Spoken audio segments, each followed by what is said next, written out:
नमस्कार जंटी में स्वागत आपका। मैं हूं योगेंद्र। आप देख रहे हैं खास खबर। खास खबर में हम बात करेंगे देश के एक ऐसे सियासी भूचाल की जिसको लेकर के अब तक उस तबके को अंडर एस्टिमेट किया जाता था। कहने को तो मैनिफेस्टो में भी, बजट में भी बड़ा अनाउंस होता था, लेकिन उनकी बातों को अक्सर नजरअंदाज किया जाता था। लेकिन जब जंतर मंतर पर इस युवा पीढ़ी का धरना हुआ तो उसके बाद हर राजनीतिक दल की आंखें खुली हैं, कान खुले हैं और इन्हें साधने की कोशिश की जा रही है। कोई युवा संवाद के नाम पे, कोई जेनजी सम्मेलन के नाम पे, कोई छात्र गूंज के नाम पे। हालांकि राहुल गांधी पहले से छात्र गूंज कर रहे हैं, लेकिन हर कोई भी इन्हें साधने की कोशिश कर रहा है। और ये सिलसिला वहीं पे नहीं, राजस्थान में चुनाव हो रहे हैं तो वहां पे भी जिक्र है कि जेनजी को टिकट दी जाएंगी, उनसे बायोडेटा मंगाए जा रहे हैं। पार्टी के कार्यकर्ता हैं, लेकिन एक वर्ग बन गया ऐसा कि आने वाले दिनों में और साधा जाए। हाल ही में नितिन नवीन की जो नई कार्यकारिणी बनी है उसमें भी एक तरजीह दी गई है कि एक स्मृति ईरानी सहित 5 जो पार्टी के पदाधिकारी हैं वो जैन जी से बात करेंगे और बात ही नहीं करेंगे कि युवा संवाद कार्यक्रम के तहत यानी उन्हें साधने की कोशिश की जाएगी। खैर, इसके क्या मायने हो सकते हैं, लेकिन बड़ा सवाल यही होगा कि राजनीतिक दल साधने की कोशिश तो कर रहे हैं, लेकिन यह पीढ़ी जवाब भी बहुत जल्दी मांगती है कि उस काम का क्या हुआ, उसका क्या हुआ, उसका क्या हुआ। अभी तक जो पैटर्न चल रहा है इन लोगों का, वो कोई व्यक्तिगत मांग नहीं है, वो ऐसी एक पृष्ठभूमि उन्होंने तैयार की है जो जवाब मांगती है। और जवाब वही मांगती है जो आप करने वाले हो या जो आप घोषणा कर चुके हैं, अनाउंसमेंट कर चुके हैं, उसी का जवाब मांग रही है कि आप इसका क्या किया। बदाल स्कूलों की बात हो, आने वाले दिनों में हो सकता है कि सड़कों की बात भी उठे, लेकिन फिलहाल भारत के भविष्य की चिंता ये जनरेशन कर रही है। तो हमारे साथ इस पूरे मुद्दे पर चर्चा करने के लिए महेश शर्मा साहब हैं, सीनियर जर्नलिस्ट हैं, प्रमोद वशिष्ठ जी हैं और श्याम सुंदर शर्मा साहब हैं। सभी का स्वागत है। मैं प्रमोद जी आपके पास में आना चाहूंगा। आप दिल्ली से जुड़े हुए हैं और इस मैं कई बार देखता था कि स्टूडेंट्स आंदोलन करना चाह रहे हैं, स्टूडेंट्स ज्ञापन दे रहे हैं, इतने दिन से धरने पे बैठे हैं, ये कर रहे हैं, वो कर रहे हैं, कोई ध्यान नहीं देता था। पेपर लीक हो रहे हैं, कोई ध्यान नहीं देता था। ये मान सकते हैं कि सरकारों का ध्यान जंतर मंतर के इस धरने के बाद में, केवल सरकार नहीं, सरकारों के संगठनों का भी, तो किसी भी पार्टी की हो, उनका भी ध्यान गया है कि इस तबके को हल्के में नहीं लेना चाहिए। तो अभी क्या देश का एक रूट लाइन बदलेगा राजनीति का? देखो योगेंद्र जी, जब नेपाल में युवा क्रांति आई, सरकार बदली, युवा के हाथ में सत्ता रही, ये सुबह तो उसी समय ही शुरू हो गई थी। ये हालात अब सारे फैल सकते हैं, लेकिन इस बात को सत्ताधारी दल या कहें या कांग्रेस करते रहे कि भाई हम समय समय पर कुछ देते रहते हैं, युवाओं को देते रहते हैं, और जैसे गरीबों को कुछ दे दिया, बेरोजगारों को भत्ता दे दिया, ऐसी चीजें वहां नहीं थी। तो इससे पार्टियों को ये था कि हम देते रहते हैं तो ऐसे आंदोलन नहीं होंगे। लेकिन जो एक टिप्पणी के बाद जो ये जंतर मंतर पर ये जो कॉकरोच जनता पार्टी बनी और एक टिप्पणी के बाद जो आंदोलन हुआ बड़ा, और इसके बाद एक सशक्त मंत्री, जो आज भी ये सुना जा रहा है कि वो मंत्रिमंडल डिसफल होगा तो एक बड़ा मंत्री पद उनको मिल सकता है, उनको इस्तीफा देना पड़ा। उसके बाद में सर जैन जी जो युवा वर्ग है उसकी बाँछें हिल गई, और हर युवा वर्ग ये सोच रहा है कि जब इतने बड़े मंत्री का इस्तीफा हो सकता है, वो भी ऐसे राज्य में जो कोई किसी की मानते ही नहीं, उन्होंने मतलब खुद का ही एक तरह से जो निर्णय लेना है खुद को ही लेना है, और उन्होंने उसका इस्तीफा लेके रहे। ये सिर्फ ये कोई ये नहीं कि इस्तीफा उन्होंने कर दिया भाई हम इनके लिए, ना, ये दबाव में इस्तीफा हुआ है। और जैन जी जो युवा वर्ग का जंतर मंतर पे आंदोलन हुआ है, उसके बाद में इस्तीफा हुआ है, युवाओं की ताकत से इस्तीफा हुआ है। देश के यूथ ने उस उसे जो मंत्री प्रधान जी का इस्तीफा लेने को उनको मजबूर कर दिया। तो ये जो स्थिति अब चली है, अब राजनीतिक दलों को बहुत ज्यादा स्थिति संभालने की जरूरत पड़ रही है कि जैन जी को कैसे संभालें। अब हालांकि देखो, जैसे इन जैन जी के लिए जो कमेटी बनाई आप मिल रहे थे, तो इसमें कई मंत्री जो है तो 12वीं पास है। वो इतने क्वालिफाइड युवा जो जैन जी में ये क्रोस जनता पार्टी से जुड़े हुए हैं, अब ये 12वीं पास तो क्या उनसे बात करेंगे। मुझे तो ये, चलो ये तो अलग बात है, ये भी मुद्दा चल रहा है, ये अलग है, लेकिन अब इनको सोचना पड़ेगा लेकिन प्रमोद जी निश्चित रूप सबसे बड़ी से। बात है कि 12वीं और 15वीं पास का इश्यू नहीं है कि उनकी बात है को सुने। दरअसल नहीं अभी है, तक सबसे बड़ी बात सर यही इन्होंने रही है कि इन्हें सुना नहीं गया, इन्हें सुना ही नहीं गया। नहीं, इनको सुना नहीं गया। जब इनको कमेटी बनाई तो जैन जी के बड़े लोगों ने इनको, ये हमारी बात क्या सुनेंगे, इनकी क्वालिफिकेशन देखिए, कम से कम इनका तजुर्बा देखिए, क्या क्वालिफिकेशन है। ये बात आई है, इसलिए मैं कह रहा हूँ, ये मैंने नहीं टिप्पणी की। और इसके बाद मैं अब आपको उदाहरण दूं चुनाव का। अब जो चुनाव आ रहे हैं पंजाब के विधानसभा के आ रहे हैं और जगह आ रहे हैं, अभी से ही कहने लग गई है पार्टी कांग्रेस तो कि हम ज्यादा से ज्यादा टिकट यूथ को देंगे। नगर निकाय के चुनाव में देखो, कांग्रेस से राजस्थान में ज्यादा से ज्यादा युवाओं को देंगे। भारतीय जनता पार्टी ये कर रही है कि ज्यादा से ज्यादा यूथ को वो दो। तो ये जो चला है एक दौर, ये अब चुनाव में असर, छोटे छोटे चुनाव में भी इसका असर दिखने लगा है कि भाई युवाओं को ज्यादा से ज्यादा अपनी ओर आकर्षित करो। क्योंकि युवा मान लो जनप्रतिनिधि किसी पार्टी का बनेंगे तो उनका फिर ये प्रयोग कर सकते हैं, यूज करेंगे, भाई आप तो हमारे विधायक हो, आप तो हमारे पार्षद हो, आप तो हमारे मेयर हो, तो आप ऐसे इन युवाओं को समझाओ, ऐसे बयान दो, ऐसे इनका यूज हो सकता है, कर सकते हैं। तो युवाओं को ज्यादा से ज्यादा लाने के लिए प्रयास कर रहे हैं।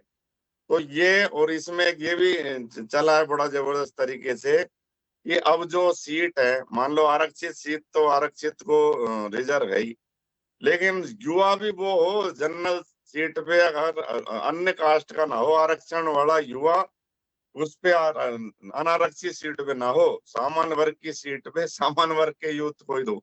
ये इन्होंने भी उठाया है। जैन जी इस बात को कह रहे हैं कि बिल्कुल जिनका जो अधिकार है वो वही करे। युवा, कोई भी युवा उस सीट पर चुनाव लड़ने के लिए तैयार मत हो जो अनारक्षित है, आरक्षित वर्ग का युवा ना हो। तो ये जो चलिए पहल देश में, और मतलब एक सर ये सब इनकलाब ही, मैं तो इसको इनकलाब ही कहूंगा पूरी तरह से, जो गूंज उठा है। इस समय घबरा तो गए हैं सर, बड़े बड़े जो एक तरफा अपना शासन चल रहे थे वो भी घबरा गए, और आने वाले जो आने की सोच रहे हैं वो भी घबरा गए। और युवाओं की तरफ उनका ध्यान जाने लगा है पूरी तरफ से। और जो वैसे तो इन्होंने देखो चला ही दिया कि 75 के बाद रिटायर हो जाओ।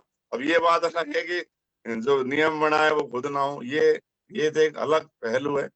लेकिन इन्होंने वो बनाया था, अब उसके बाद जब बना दिया पूरा तो उस पर अमल करना ही पड़ेगा। अब दबाव में अमल करना पड़ेगा ये, निश्चित रूप से।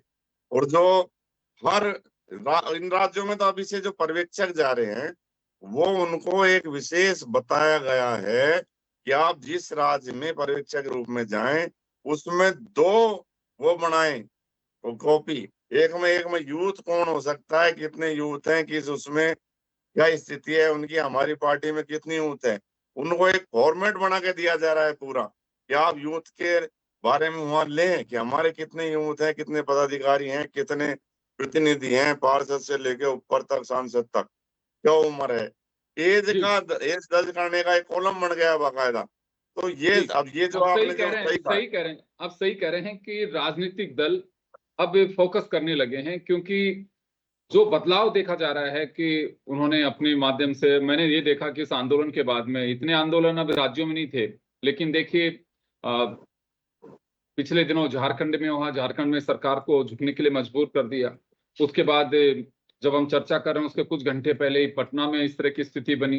तो ये कुछ आंदोलन, और ये आने वाले दिनों में कई राज्यों में इस तरह की स्थितियां दिखाई देंगी, क्योंकि वाइड स्तर पे ये जब जंतर मंतर वाला आंदोलन है, एक चर्चा का विषय बन गया था, लोग जा रहे थे, किसी को पता भी नहीं था कि कौन हमारा लीडर है, क्या है।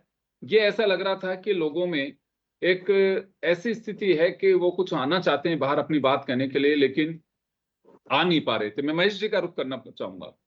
सर, आपने बहुत लंबा वक्त देखा है और कई बार आपने लिखा भी है। अभी क्या बदलाव लग रहा है कि राजनीतिक दल मजबूर में है, क्या समझ आई है, या फिर जो हक है अभी तक, जो एक तबका जो वंचित था हर क्षेत्र में, क्योंकि उनके अगर पेपर लीक हो रहे हैं तो कि ठीक है हम सख्त कार्रवाई करेंगे, अपराधियों को नहीं छोड़ेंगे, बस बयानों तक सीमित था। लेकिन कोई ठोस कार्रवाई वैसी नहीं हो पाती थी तो एक भरोसा दिला सके। अब कहने को तो कोई भी पार्टी गिना देगी कि हमने उसकी बिल्डिंग तोड़ दी थी, इतने लोगों को गिरफ्तार किया था, इतनी संपत्ति सीज कर दी थी, इतने लोगों को सलाखों के पीछे कर दिए थे, सारी चीजें, लेकिन वो भरोसा जागृत नहीं हुआ। जो आपका एक्शन है वो उस यूथ में भरोसे में तब्दील नहीं हो पाया। तो राजनीतिक दलों को अपनी रणनीतियां बदलनी पड़ रही है। इसमें कोई दो राय नहीं है कि जब से ये जंतर मंतर का आंदोलन जिस सफलता लेकर के आया है, एक मंत्री को इस्तीफा देना पड़ा है, और जिस मकसद को लेकर के इन्होंने शुरू किया उस मकसद में एक चीज उनमें हासिल हुई है, तो इनमें उत्साह भी है। और यही इसी चीज को भांपते हुए प्रधानमंत्री से लेके सारे जो जितने भी राजनीतिक दल हैं या जितने भी मतलब यूथ नेता जो हैं उनके जो एकदम दिमाग खुले कि इसमें कुछ न कुछ किया जाना चाहिए कि आने वाली चीजें ये हुई है। क्योंकि बांग्लादेश ले लीजिए, लंका ले लीजिए, या मतलब नेपाल ले लीजिए, जब वहाँ जेएनजी आंदोलन एक मतलब बदलाव लेके आ रहा है, तो क्यों नहीं यूथ और सारा यूथ है, ये यूथ ही लेकर के आएगा बदलाव। आपने को जेपी आंदोलन जो बना था उस दौरान में इंदिरा गांधी के समय तब भी मतलब क्या कहता था, छात्र आंदोलन ही एक तरह था वो जिसने मतलब देश की राजनीति को एक नई दिशा दी है। अब सवाल ये आ रहा है कि इनका नेता, जहां आप ये कह रहे हैं कि नेता तो बन जाएंगे, आगे निकल कर भी आ जाएंगे, बन भी जाएंगे, लेकिन इनके रियल जो इश्यूज हैं, आज यूथ क्या चाह रहा है? आज यूथ मुख्य रूप से शिक्षा प्रणाली में बदलाव चाह रहा है, जो मौजूदा ढर्रे पे जो चलती आ रही है, और दूसरा है उसको रोजगार चाहिए, और रोजगार के साथ रिजल्ट ओरिएंटेड, मतलब कोई भी शासन को रिजल्ट दे वो चाहिए। तो ये जब तक जवाबदेही एक वो जवाबदेही तय करवाना चाह रहा यूथ की जो है ना, कि जो भी योजना बने, जो भी देश का विकास की हो, शिक्षा की हो, किसी भी क्षेत्र में।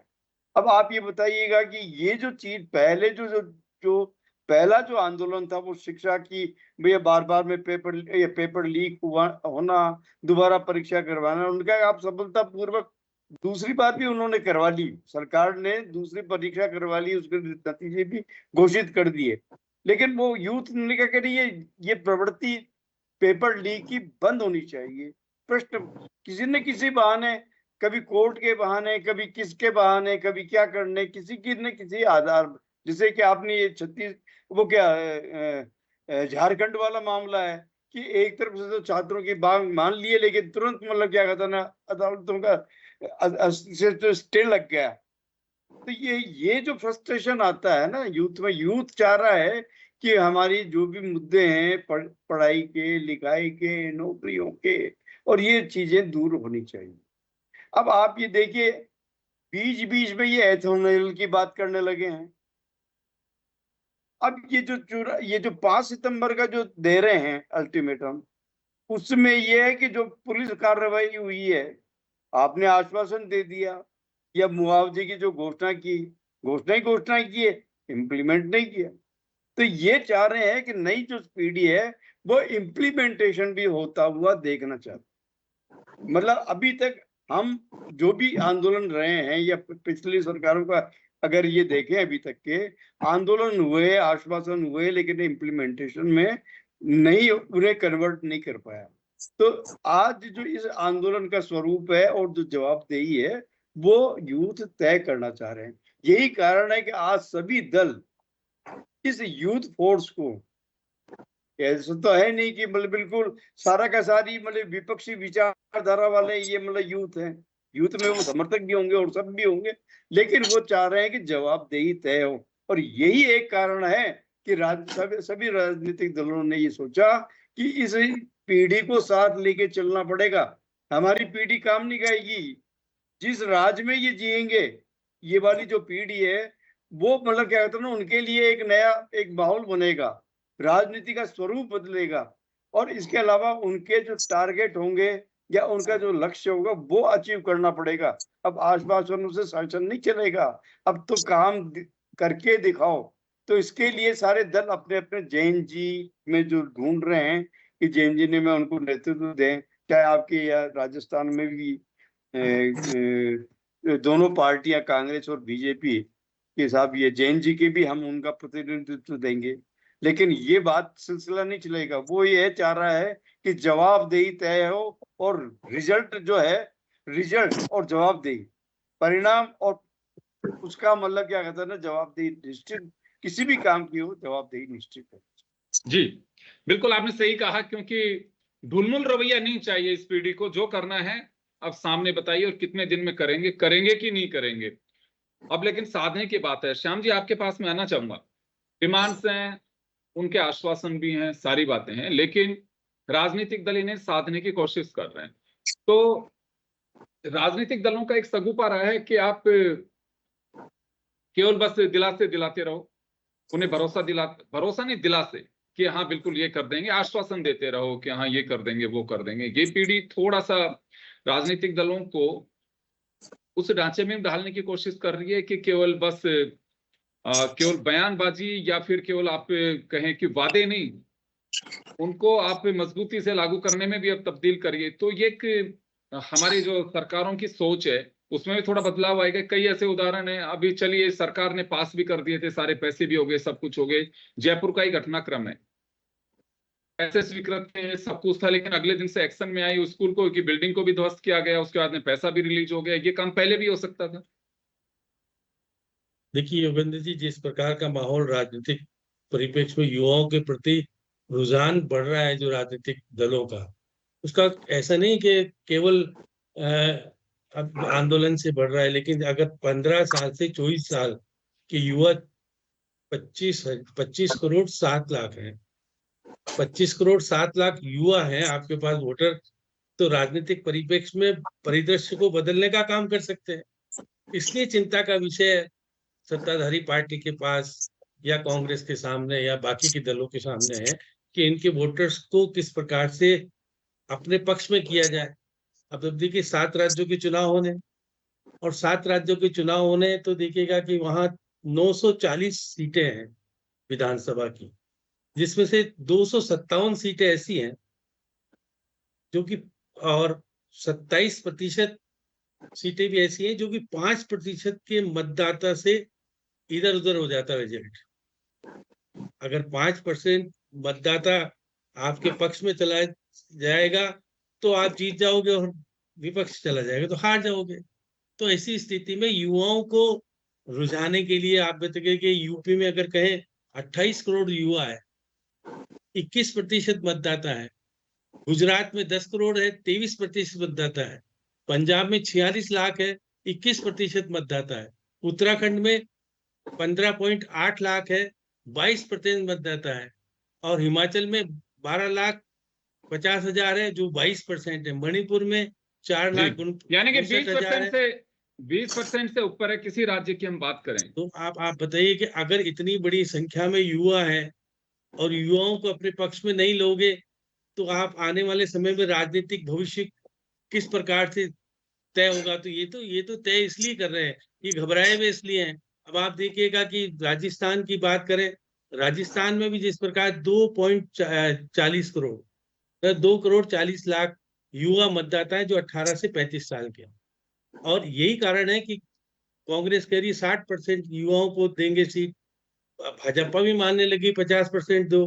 क्यों मानने लगी? इनको पता है कि अगर युवा हमारे साथ नहीं रहा तो हम आने वाले समय में अपने राजनीतिक दल को आगे बढ़ा पाने में, सत्ता में रख पाने में दिक्कत आएगी। तो इस कारण से युवाओं को पक्ष में करने के लिए कह रहे हैं कॉलेज में जाओ, विश्वविद्यालय में जाओ, कोचिंग इंस्टीट्यूट में जाओ, बात करो उनसे, वो चाहते क्या है, किस प्रकार की नीति चाहते हैं। अब तक तो मोदी जी के चक्कर में 10% वोट बढ़ता था, अब मोदी जी के चक्कर में 10% वोट नहीं बढ़ रहा है। इसके कारण युवाओं को, अब मोदी जी भी कह रहे हैं फ्रेंड्स, अब देखिए उनका बदलाव आ गया है।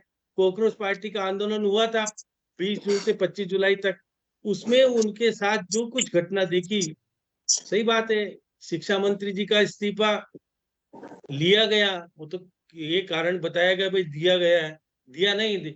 मोहन भागवत भी अगर युवाओं को जोड़ करके उनकी राजनीतिक इच्छाओं को आगे बढ़ाने की बात करने लगे तो इसलिए निश्चित तौर पर आने वाला इलेक्शन जो देखिएगा, सबसे पहले तो 27 में जिस प्रकार से मैंने बताया 7 राज्यों में यदि भूमिका इनकी बदल गई तो फिर परिस्थितियां भी बदल सकती है। तो 2029 का जब चुनाव होगा लोकसभा का, तो इनकी भूमिका बहुत अहम हो जाएगी। इसलिए भाजपा चिंतित है कि 15 साल 14 साल से सभी राजनीतिक दल नहीं, अब मैं कह रहा हूँ नहीं, अभी अभी देखिए उन पार्टी ने 14 से 15 साल के युवाओं को जोड़ने की योजना इसलिए बनाई है कि जब 2029 का चुनाव हो तो ये वोट देने लायक हो जाएंगे। तो इसलिए उनको जोड़ो और बताओ कि हम आपके प्रति कितने वफादार हैं और किस तरह से जैन आपके अल्फा को प्रति काम करना चाह रहे हैं। जैन अल्फा को अभी से जोड़ने की कवायद आप बता रहे हैं। चले मैं वापस जी। लौटूंगा आपके पास में, आप सही कह रहे हैं। प्रमोद जी आपके पास में वापस आना चाहूंगा, समय थोड़ा कम है, एक मिनट में आप लोगों से मैं जानना चाहूंगा। तो कुल मिलाकर के बात यही है कि योजनाएं बिल्कुल हैं सरकार की। अब सरकार अपनी ओर से योजनाओं की भी बात कर रही है कि देखिए हमने स्टार्टअप प्रोग्राम किए, ये किए, वो किए, सारी बातें की है। एक कमेटी भी बना दी गई है कि वो युवाओं से संवाद करेगी। जैन जी संवाद को यूथ टॉक शो के रूप में देख रहे हैं कि युवा संवाद कार्यक्रम के रूप में देख, चले कैसे भी हो, लेकिन ये तय मान के चलना चाहिए कि राजनीतिक दलों को, मैं एक पार्टी की बात नहीं कर रहा, सभी की, कि जो भी प्लानिंग बनाए उसकी जवाबदेही होनी चाहिए। ये जनरेशन केवल बस ये नहीं है। अब आप अंदाजा लगाइए, मैं समाचार पत्रों में पढ़ रहा था, मध्य प्रदेश में 62 किलोमीटर दूर स्कूल के बच्चे रवाना हो गए कि कलेक्टर से मिलने के लिए जाना है, हमारी सुनवाई नहीं हो रही है।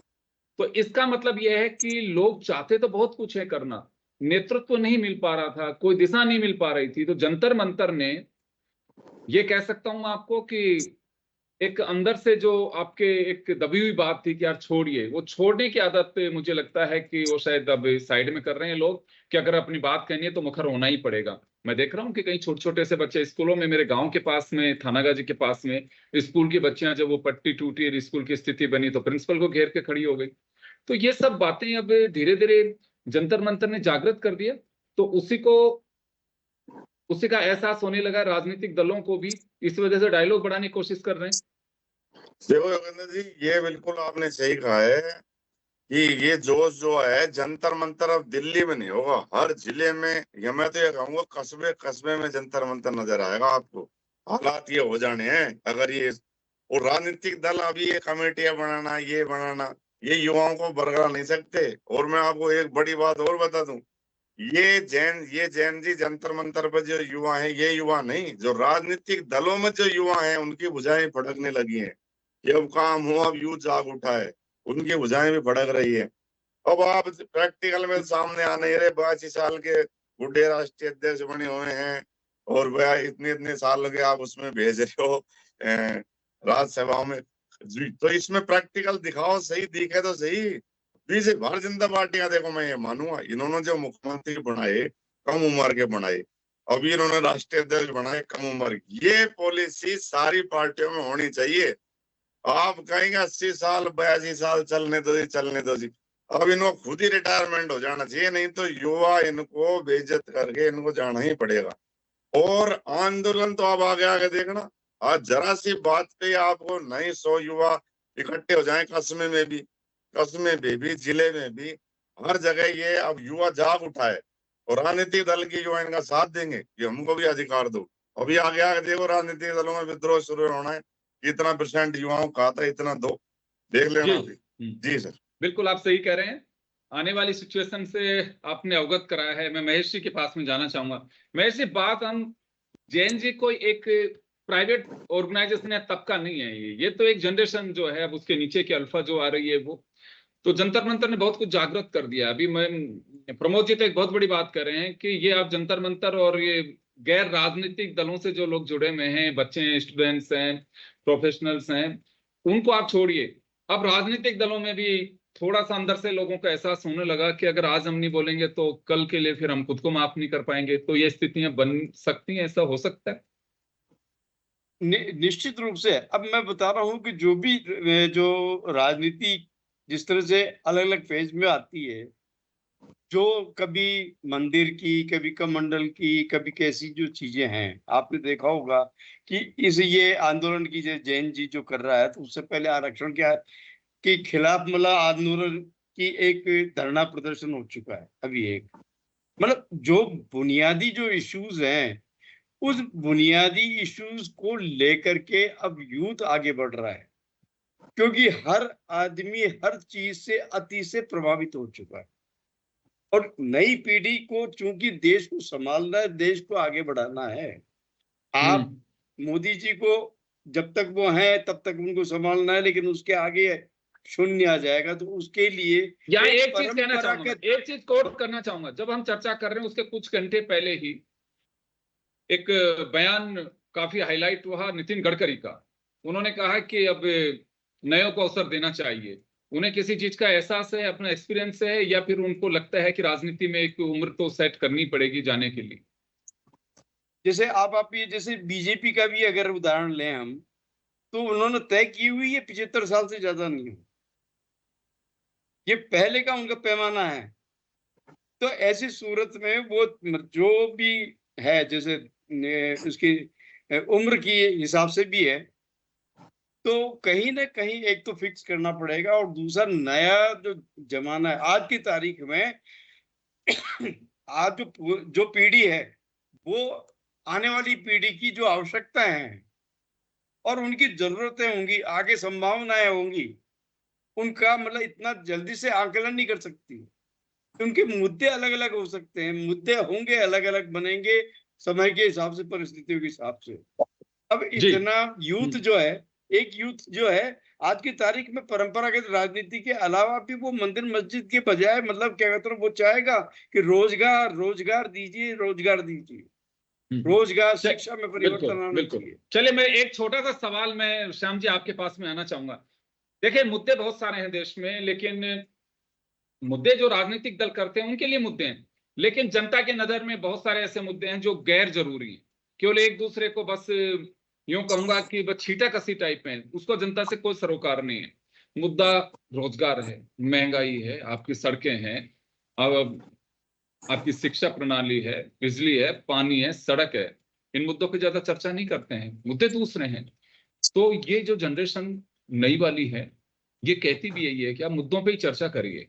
आपके श्रीमुख से आप बाण चलाएं तो केवल मुद्दों पे चलाइए, और उसका सॉल्यूशन क्या है आपके पास में वो भी बताइए। तो कि देश की जो राजनीति, बहस, मुद्दे आने वाले दिनों इनमें भी थोड़ा बदलाव दिखाई देगा। मैं बहुत शॉर्ट में चाहूंगा क्योंकि समय हो चुका। देखिए योगेंद्र जी, ये बात सही है, आपने कहा कि आने वाली राजनीति में युवाओं के जो बेरोजगारी है या बाकी के जो उनके व्यक्तिगत तरीके के मांगे हैं उन पर चर्चा शुरू हो गई है, और आने वाले समय पॉलिसी भी बनेगी कि युवाओं को हम किस तरह से अपने पक्ष में कर सकें। ये पक्ष वाला माहौल इसलिए कि चुनाव जीतने के लिए युवाओं की जरूरत है, इसलिए सब बदलाव दिख रहा है। अब कितना बदलाव होगा ये तो आने वाला समय ही तय करेगा, लेकिन हाँ, राजनीति में अब युवाओं के बारे में खास करके वोटों के लिए सोचा जाने लगा है कि भाई उनका वोट कैसे बने हमारी तरफ, इसकी नीति बनने की तैयारी होनी शुरू हो गई।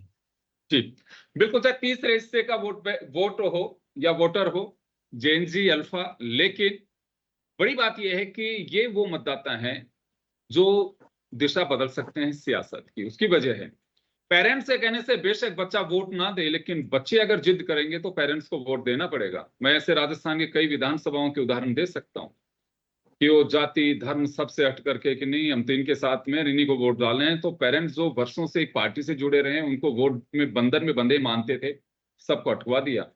तो इस बात का एहसास है कि ताकत बहुत बड़ी है। हम तीसरे हिस्से का वोटर नहीं मान के चलते हैं। ये बदलाव की एक जनरेशन है जो कुछ भी कर सकती है। तो चलिए, आने वाले दिनों में मुझे लगता है कि जो होता है अच्छा होता है और बदलाव होना चाहिए। समय के साथ चीजें बदलती हैं, तो मुद्दों पर भी फोकस उसी तरह से हो जो जनता चाहती है। सभी का बहुत बहुत शुक्रिया। खास खबर में इतना ही, दीजिए इजाजत, नमस्कार।